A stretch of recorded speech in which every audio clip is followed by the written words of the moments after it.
Hello, I'm here today to talk to you about home inspections and repairs, which is besides getting under contract. If you did get under contract, that's always congratulations. But then you have to get through the inspections, which to me that sometimes seems to be harder than getting under contract.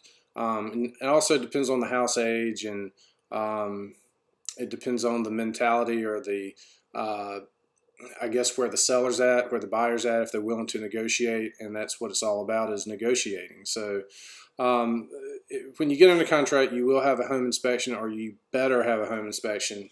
I've had clients in the past before want to waive the home inspection because they wanted to save money, or they really wanted the house and wanted to waive contingency. That's never, ever, ever a good idea. Your realtor should always recommend having that home inspection. It will be a licensed North Carolina home inspector who will do the inspection, and you'll get a report a few days later, and it'll list everything. There's certain wording that home inspectors use in the report that scares buyers, especially first-time buyers.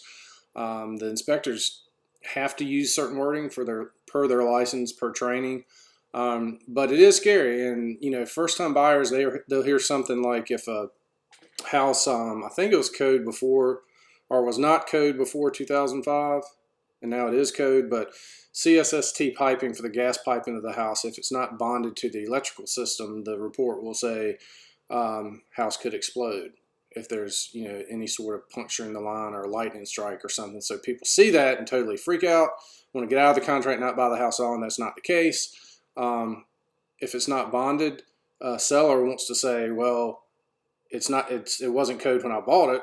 It's code now, but not when I bought it. I'm not going to fix it. Bottom line is, any major repair you should do.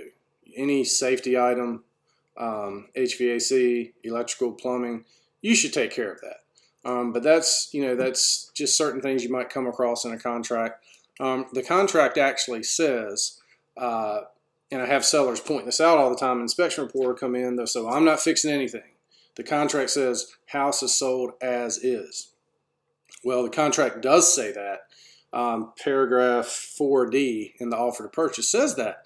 Right after that, though, the next sentence says, unless agreed upon between buyer and seller to make repairs necessary agreed upon.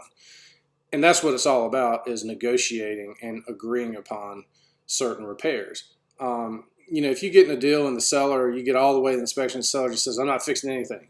Well, you wasted everybody's time, because any safety item you should fix. And a good example is, say the foundation is totally off kilter. There's going to be a lot of expenses to fix the foundation.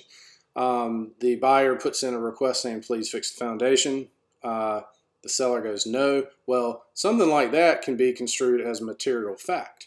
So what that means is, a material fact has to be disclosed to the public. So if you've got a major repair and it's obvious it's a material fact and the seller will not fix that, then the listing agent, the sale falls through, the listing agent has to disclose it to the next buyer, to the next agent. So it's, you have to be level-headed when selling a house and know certain repairs have to be done.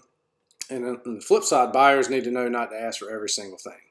Anything a safety hazard, I always say, definitely take care of that. If you're buying a 30-year-old house, don't ask for the doorknob not latching to the bonus room.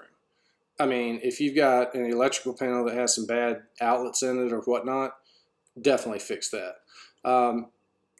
It just depends on, every situation is different in real estate, and it's all about negotiation. It's not win or lose. It's always, or most of the time, meet in the middle somewhere. You don't have to fix everything. You don't have to ask for everything.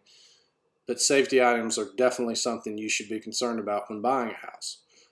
I hope this helps. Any other information you may need, call me. Check out the website, stubarnes.com. Thank you.